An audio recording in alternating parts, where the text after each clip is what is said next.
music. அப்பவும் இப்பவும் எப்பவும் Chennai Silks. அதிரடி கலெக்ஷன் சரவெடி செலிப்ரேஷன். நானும் ரஜினியும் அடிச்சுக்கிற சண்டையை பார்த்தீங்கன்னா அடுத்த படத்தில் முத்துராமன் இல்லைன்னு சொல்லுவாங்க. நானும் ரஜினியை அடிச்சுக்கிட்டதுனால தான் அடுத்த படமும் முத்துராமன். ஆறிலும் வரை படம் அவர் நல்ல கமர்ஷியல் பண்ணிக்கிட்டு இருக்கிற சமயத்தில் அது வித்தியாசமான படமாக இருக்கும், செய்வோமான்னு கேட்டார். ரஜினிகிட்ட போய் கதை சொன்னோம். செய்வோம் சார், வித்தியாசமாக இருக்குது, செய்வோம் சார்ன்ட்டார். ஷூட்டிங்க்கு போனால் ஒவ்வொரு நாள் ஷூட்டிங்லையும் ரஜினிக்கு சந்தேகம். லாஜிக்கா இல்லை சார், இப்படித்தானே எனக்கும் அவருக்கும் விவாதம். நம்ம இங்க இருந்து இப்ப வர இளை இயக்குனர்கள் படத்தை பார்க்குறோம், எப்படி இதெல்லாம் நீங்க வந்து பார்க்குறீங்க? சில டைரக்டருடைய படங்கள் வெறும் கமர்ஷியல் மட்டும் இருக்குது. ஆட்டம் பாட்டம் கொண்டாட்டம் இன்னும் சொன்னால் கொஞ்சம் கவர்ச்சி. எல்லா படத்துலையும் பார்த்தா கிட்டத்தட்ட ஒரே மாதிரி ஃபைட்டு, ஒரே மாதிரி சாங்கு, ஒரே அது சாங் வந்து வார்த்தையே புரியுது இல்லை. எல்லாம் மியூசிக் டாங் பூம் போட்டு கூட்டு இருக்குது, பொரியல் இருக்குது, வறுவல் இருக்குது, எல்லாம் இருக்குது. அது இந்த சோறு தான் கதை. அந்த சோறை நீ கொடுத்தீங்கன்னா தான் பசி அடங்கும். மனைவி எவ்வளவு முக்கியங்கிறத அத்தனை பேரும் உணருங்க. நான் இழந்துட்டேன். இப்போ எனக்கு மனைவி மக்களோடு இருந்த நேரம் இல்லை. இன்னும் சொல்ல போனீங்கன்னா என் மனைவி இறந்ததுக்கே காரணம் நான் தான். இத்தனை வருஷம் ஒரு சினிமா வாழ்க்கை இருக்கு இல்லையா? கிட்டத்தட்ட நீங்க ஒரு 14-15 வயசுலேயே சினிமாவை நோக்கி வந்து காரைக்குடியில இருந்து ஓடி வந்த ஒரு பையன். இவ்வளோ பெரிய லெஜண்ட் எல்லாரையுமே பார்த்துருக்கீங்க. சில பேர் நம்ம கூட இருக்காங்க, சிலர் நம்மளை விட்டு வந்து போயிட்டாங்கன்னு சொல்லலாம். ஏன்னா பாலச்சந்தர் சாராக இருக்கட்டும், Visu sir, so sir, Raghuvaran sir, சில பேர் நம்மளை விட்டும் சென்று இருக்காங்க. பஞ்சு சார் உங்களுடைய நெருங்கிய நண்பர். எல்லாத்தையும் நீங்கள் இந்த வாழ்க்கையை, இந்த சினிமாவை, இதெல்லாம் நீங்கள் எப்படி சார் பார்க்குறீங்க? என்னை பொறுத்தளவு வாழ்க்கையில் வந்து விட்டு கொடுத்து போகணும். எதுக்கு எடுத்தாலும் கோவப்படுறது, எதுக்கு எடுத்தாலும் தூக்கி இருந்து பேசுறது, அவனுக்கு என்ன தெரியும்னு கேட்குறது, அந்த மாதிரி இல்லாமல் எல்லாருக்கும் எல்லாம் தெரியும். அவங்க எல்லாரையும் மனசார பாராட்டணும். இப்போது நானும் ரஜினியும் கமலும் இவ்வளோ படம் பண்ணியிருக்கோம் அப்படின்னு சொன்னால் அதுக்கு காரணம் விட்டு கொடுத்து போகிறது. ஏதாவது சின்ன மனஸ்தாபங்கள், கோபங்கள் செட்டில் வரும்ல. நானும் ரஜினியும் அடிச்சுக்கிற சண்டையை பார்த்தீங்கன்னா அடுத்த படத்தில் முத்துராமன் இல்லைன்னு சொல்லுவாங்க. நானும் ரஜினியை அடிச்சுக்கிட்டதுனால தான் அடுத்த படமும் முத்துராமன். எனக்கு என்ன வேணுங்கிறது அவர்கிட்ட சொல்லி அவரை புரிய வச்சு செய்ய சொல்லுவேன். அப்படி புரியும்போது அவர் சில கருத்துக்களை மாற்றி முத்துராமன் சார் இப்படி வச்சுக்கலாமான்னு கேட்க போகும்போது அது சரியாக இருந்தால் உடனே ஒத்துக்குவேன். ரஜினி சொல்கிறதுக்காக ஒத்துக்கிறதா அப்படிங்கிற ஈகோ என்கிட்ட இல்லை. படம் நல்லா வரணும். அந்த படம் நல்லா வர்றதுக்கு என்ன சொல்லணும், சொல்றதுல நியாயம் இருக்கு. ஏதாவது ஒரு உதாரணம் உங்களுக்கு ஞாபகம் இருக்கா சார்? ஆறிலும் வரை படம் அவர் நல்ல கமர்ஷியல் பண்ணிக்கிட்டு இருக்கிற சமயத்தில் பஞ்சனை இந்த மாதிரி ஒரு சப்ஜெக்ட் பண்ணி ரஜினி கொடுத்து அது வித்தியாசமான படமாக இருக்கும், செய்வோமான்னு கேட்டார். ரஜினிகிட்ட போய் கதை சொன்னோம். செய்வோம் சார், வித்தியாசமாக இருக்குது, செய்வோம் சார்ன்ட்டார். ஷூட்டிங்க்கு போனால் ஒவ்வொரு நாள் ஷூட்டிங்லையும் ரஜினிக்கு சந்தேகம். ஒரு குடும்பத்துடைய மூத்த பிள்ளையா இருக்கிறவங்க அவங்க பிள்ளைங்க எல்லாம் சேர்ந்து எதுக்குறாங்களே, இது எது ஒரு நன்றி கட்ட செயலாக இருக்குது சார், லாஜிக்கா இல்லை சார், இப்படித்தானே எனக்கும் அவருக்கும் விவாதம். தன சண்டை. நானும் மூத்த பிள்ளை, பஞ்சு அருணாச்சலம் மூத்த பிள்ளை, எங்கள் வீட்லேயும் தான் தினம் நடக்குது. எங்கள் வீட்டில் நடக்கிற விஷயத்தை தான் நாங்கள் இப்போ படமாக சொல்கிறோம், கதையாக சொல்கிறோம். எந்த மூத்த பையனுக்கு ஏற்படக்கூடிய கதை தான் ஆறிலும் வரை அப்படின்னு சொல்லும்போது கூட அவர் கொஞ்சம் முழுமையாக அதை ஒத்துக்கிறது இல்லை. பசன் ட்ரெஸ்னாலும் சரி, கதையாக இருந்தாலும் சரி, பாட்டாக இருந்தால் ஃபைட்டாக எதுவாக இருந்தாலும் லாஜிக்காக இருக்கணும். சும்மா வந்து தெளிச்சிட்டு போகணுங்கிற மாதிரி இருக்கக்கூடாது. மொத்தம் அவர் இன்வால்வ் ஆகலைன்னு தெரியுது. கதையை கேட்டார், ஓகே பண்ணார், எல்லாம் பண்ணார். பட் செட்டுக்கு வரும்போது அவருக்கு லாஜிக்கு. அப்புறம் சொன்னால் இது தினம் நம்ம அடிச்சுக்கிட்டு இருந்தால் இந்த படாபடி செயலிட்டு வெளியே போய் உட்காந்துக்குவோம். சார் நீங்கள் 2 பேரும் அடித்து முடிச்சுக்கிட்டு அப்புறம் என்ன கூப்பிடுங்கன்னு போய் வெளியே உட்காந்துக்குவோம். அப்படி அந்த அளவுக்கு டென்ஷன்.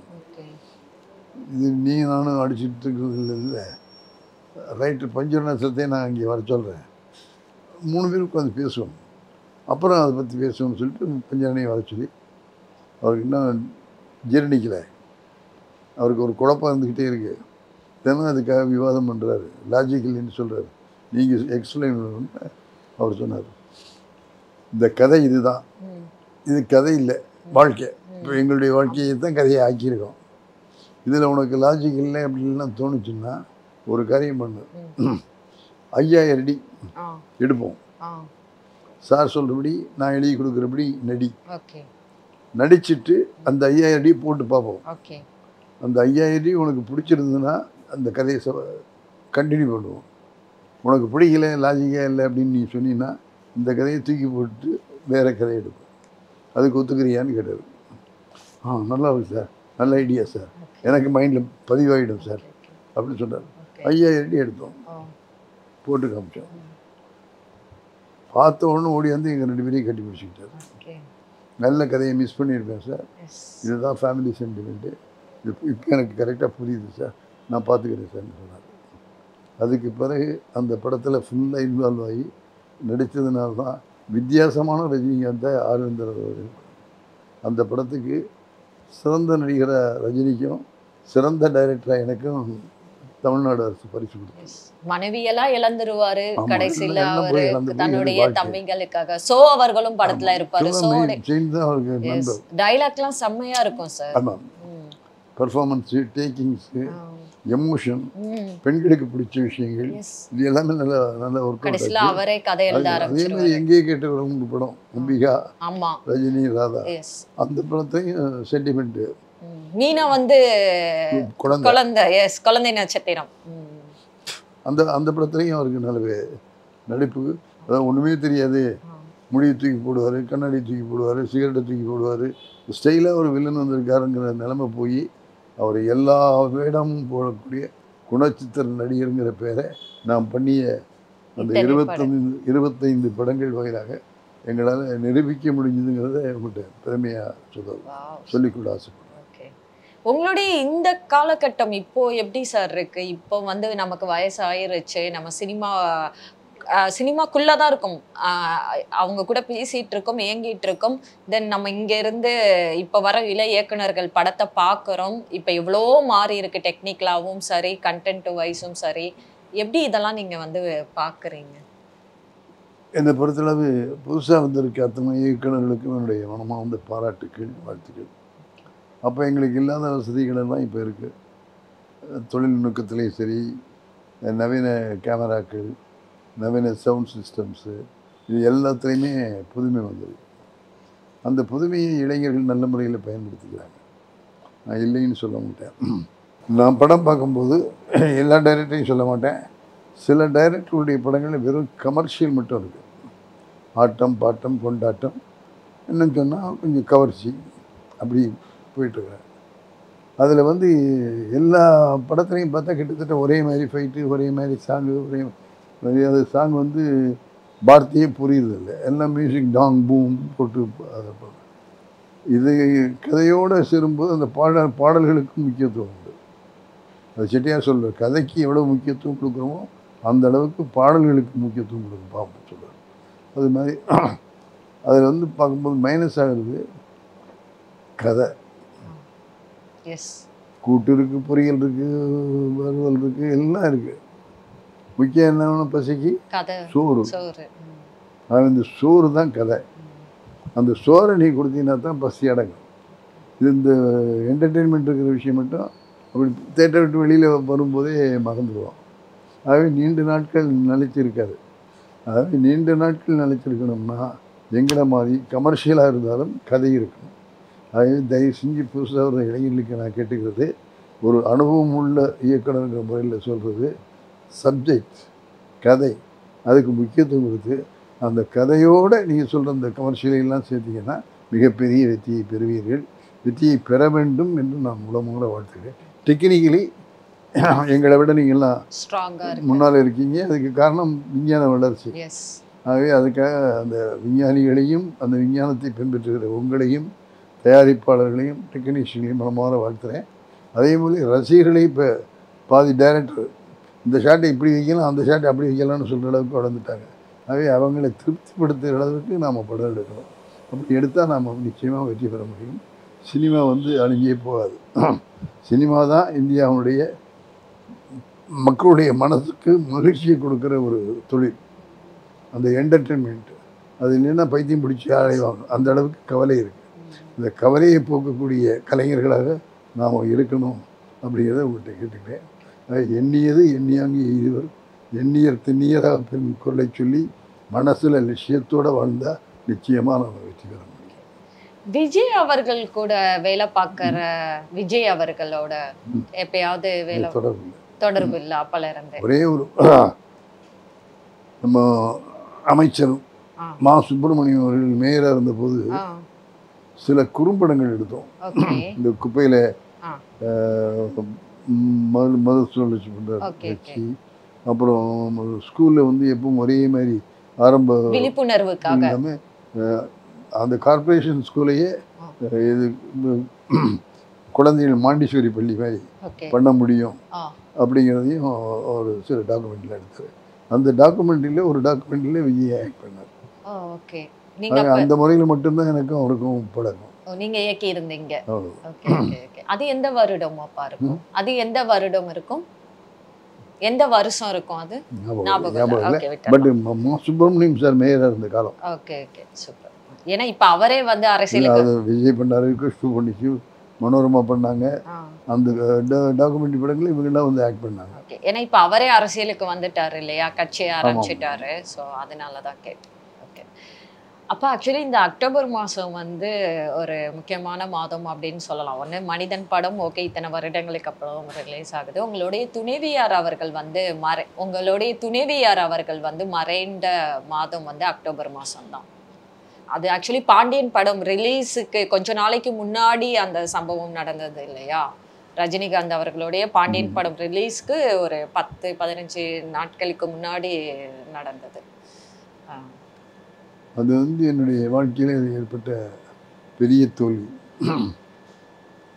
ஒரு பழமொழி மாரி சொல்லுவாங்க, வெற்றி பெற்ற மனிதனுக்கெல்லாம் பின்னால் இருப்பவள் மனைவி. 100க்கு 100 உண்மை. என் மனைவிக்கு பல இல்லைன்னா நான் இந்த வெற்றிகளை எல்லாம் கொடுத்துருக்க முடியாது. நான் வந்து 2 கதவில், ஒரு கதவு வந்து சினிமா, ஒரு கதவு வந்து குடும்பம். சினிமாங்கிற கதவில் திறந்து உள்ளே போயிட்டேன். ஆனால் இந்த குடும்பங்கிற கதவை நான் திறக்கவே இல்லை. என் மனைவி சரி, என்னுடைய பிள்ளைகள் சரி, இதில் எல்லாம் என்னுடைய இன்வால்மெண்ட் இல்லை. உண்மையாக சொன்னால் நான் ஒரு சரியான குடும்பத்தில் நான் வாழலை. சினிமாக்காரனாக இயக்குனராக வாழ்ந்தேனே தவிர குடும்பத் தலைவனாக வாழுவேன். நான் குடும்பத் தலைவனாக இல்லாத போது என் மனைவி தான் குடும்பத் தலைவியாக மட்டுமில்லை, குடும்பத் தலைவனாக இருந்து என் பிள்ளைகளையெல்லாம் வளர்த்து ஆளாக்கி படிக்க வச்சு இன்னைக்கு இந்த அளவுக்கு இருக்காங்க அப்படின்னா அதுக்கெல்லாம் காரணம் என்னுடைய மனைவி தான். என்னுடைய வேலையில் ஒரு நாளும் தலையிட்டதில்லை, இங்கேயே இருக்கணும்னு சொன்னதில்லை. அவருக்கு பிடித்தமான தொழில் அது, அதை செய்கிறவர். அதுக்கு நாமெல்லாம் உதவியாக இருப்போம்னா என் மனைவி முழுக்க முழுக்க துணையாக இருந்து குடும்ப பாரத்தையும் தலையை தூக்கி வச்சுக்கிட்டு செஞ்சாங்க. ஆகவே என்னுடைய வெற்றிக்கு துணையாக இருந்த என் மனைவி கமலாவை இந்த நேரத்தில் நன்றியோடு பாராட்டுறேன், வாழ்த்துறேன். அந்த மனைவி இறந்த பிறகு எனக்கு வாழ்க்கையே இல்லை அப்படிங்கிற அளவுக்கு. ஆமாம், கிட்டத்தட்ட 30 வருஷத்துக்கு மேலே ஒன்றுமே இல்லை. ஏதாவது நான் ஊருக்கு போகிறேன்னு சொன்னேன் சரவணசார்ட்ட. அதெல்லாம் நீ 24 மணி நேரம் வேலை செஞ்சவங்க ஊரில் போய் என்ன பண்ண போகிறீங்க? நான் ஸ்டுடியோவே ஒரு ரூம் தர்றேன், தினம் ஆஃபீஸ் மாதிரி வாங்க, இங்கே இருங்க, எனக்கு உதவியாக இருங்க அப்படின்னு ரூமையும் கொடுத்து என்னை உட்கார வச்சார். அப்படி இருந்தாலும் கூட என்னுடைய மனசுக்குள்ளே அந்த சோகம் கண்டிப்பாக இருக்கும் இருந்துச்சு. ஆகவே மனைவி எவ்வளவு முக்கியங்கிறத அத்தனை பேரும் உணருங்க. நான் இழந்துட்டேன். இப்போ எனக்கு மனைவி மக்களோடு இருந்த நேரம் இல்லை, அவங்களோட சந்தோஷமாக இல்லை அப்படிங்கிற குற்ற உணர்வு இருக்குது. இன்னும் சொல்ல போனீங்கன்னா என் மனைவி இறந்ததுக்கே காரணம் நான் தான் அப்படின்னு என் மனசாட்சி சொல்லு. ஏன் சார் அப்படி சொல்கிறீங்க? என் வேலையை சேர்த்து அப்பா அது குடும்பத் தலைவியை மட்டும் இல்லையே, குடும்பத் தலைவனுடைய வேலையும் சேர்த்து பார்த்ததுனால தான் அவங்க நோய்வாய்ப்பட்டு இறந்துட்டாங்க. ஆக அவங்களுடைய இறப்புக்கே நான் காரணங்கிற மாதிரி என்னுடைய உள்ளுணர்வு சொல்லுது. நான் ஏன் சொல்கிறேன்னா ஒரு அனுபவத்தை உங்களுக்கு சொல்கிறேன். அந்த வாழ்க்கை கிடைக்குமா? மனைவிக்கோ மனைவியுடைய குழந்தைகளுக்கோ என்னுடைய பலம் இல்லை, என்னுடைய உதவி இல்லை. நம்ம உதவி செய்யாதனால தான் அவ்வளவு பிரச்சனையும் வந்திருக்கு. அதை சொல்லும்போது எனக்கு என்னுடைய மனச்சாட்சி உறுத்துது. ஆகவே என் மனச்சாட்சி உறுத்துறதை வச்சு உங்கள் எல்லாருக்கும் சொல்ல ஆசைப்பட்றேன். வேலை வேலை வேலை அப்படின்னு வேலைக்கு அடிமையாகிட்டாங்க. குடும்பம் குழந்தைகள் அப்படின்னு நேரம் கொடுங்க, நேரம் ஒதுக்குங்க. அவங்களோடு சேர்ந்து வாழ்கிறதுல ஒரு இன்பம் இருக்குது. அந்த இன்பம் எனக்கு கிடைக்கல, அந்த இன்பம் உங்களுக்கு கிடைக்கணும். ஆகவே என்னுடைய வேண்டுகோள், அது மனிதன் படத்தின் மூலமாக திரும்ப மனிதன் படம் வருது, அதன் மூலமாக உங்களுக்கு சொல்லிக்கொள்ள ஆசைப்படுறேன். குடும்பத்துக்கும் மனைவி மக்களுக்கும் நேரம் ஒதுக்கி அந்த மகிழ்ச்சியையும் சேர்த்து கொள்ளுங்கள். இழந்து போனோம்னா அனுபவத்தோடு உங்களுக்கு சொல்லுகிறேன், தயவு செய்து மனைவிக்கும் மக்களுக்கும் நேரம் ஒதுக்குங்கள். அந்த வாழ்க்கையிலையும் நீங்கள் சிறந்து விளங்குங்கள். இன்பத்தோடு வாழுங்கள், சந்தோஷத்தோடு வாழுங்கள், கோபம் தவிர்த்து வாழுங்கள், வரவுக்கேற்ற செலவு செய்யுங்கள்.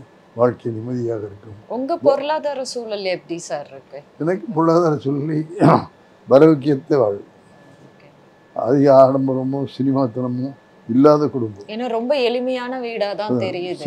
சினிமாத்தனம் இல்லாத குடும்பம். யாருக்கும் என் மனைவிக்கோ என்னுடைய குழந்தைகளுக்கும் எந்த சினிமாத்தனமும் இல்லை. சினிமாத்தனம் மட்டும் என் மனைவி மற்ற எந்த குழந்தையும் சினிமாவில் சேரணும்னு சொல்ல மாட்டேன்னாங்க, போக வேண்டான்னு சொன்னாங்க. ஆகவே சினிமாத்தனம் இல்லாத குடும்பமாக நாங்கள் வாழ்ந்தோம். ஆகவே ஆடம்பரம் கிடையாது, அடக்கமாக வாழ்ந்தோம், வரவுக்கேற்ற செலவு பண்ணோம். ஆகவே எங்களை புரிஞ்சுக்கிட்டோம். நம்மளை புரிஞ்சுக்கிட்டு வாழ்ந்தால் வாழ்க்கை சந்தோஷமாக இருக்கும். ஆகவே வாழ்க்கையினுடைய வெற்றி வேறு யார்கிட்டையுமே இல்லை, ஒவ்வொருத்தையும் நம்மள்கிட்ட இருக்குது. அதை புரிஞ்சுக்கிட்டு செயல்பட்டால் வாழ்க்கை வெற்றியாகும். சார் ரொம்ப ரொம்ப நன்றி சார். ஏன்னா நான் உங்களை தூரத்துலேருந்து பார்த்துருக்கேன், நிறைய விருது விழாக்களில் பார்த்துருக்கேன். விஜயகாந்த் அவர்கள் இறந்தப்போ கூட நீங்கள் நிறைய பேட்டிகள் கொடுத்துருந்தீங்க. ஆனால் இப்போ உங்ககிட்ட ஒரு நேர்காணலாக ஒரு உரையாடலாக உங்களுடைய வாழ்க்கை பயணத்தை நீங்கள் சொல்லி அதை நான் கேட்குறதும் ஆடியன்ஸுக்கும் அது ஒரு நல்ல இதாக தான் இருக்கும். எல்லாம் நல்லதாகவே நடக்கட்டும் சார் வாழ்க்கையில். மனிதன் படத்துக்காக 37 வருஷம் கழித்து என்னை பேட்டி எடுத்த ஒன்னிந்திய தமிழுக்கும் அதனுடைய தயாரிப்பாளர்களுக்கும் நிர்வாகிகளுக்கும் இப்போ என்ன பேட்டி கண்ட சுனா அவர்களுக்கும் ஒளிப்பதிவாளர் சந்தோஷம் அவர்களுக்கும் இதை பார்த்து கொண்டிருக்கிற ரசிகர்களுக்கும் என்னுடைய மனமார்ந்த வாழ்த்துக்கள், பாராட்டுக்கள். நன்றி சார். ஒரே வரி, வாழ்க்கையில் வெற்றி வேறு யார் கையிலும் இல்லை, நம்ம கையில் இருக்கு. இதுக்கு உதாரணம் நான். ஓகே சார், கண்டிப்பா. நன்றி நன்றி சார். மியூசிக் அப்பவும் இப்பவும் எப்பவும் சென்னை அதிரடி கலெக்ஷன் சரவெடி செலிப்ரேஷன்.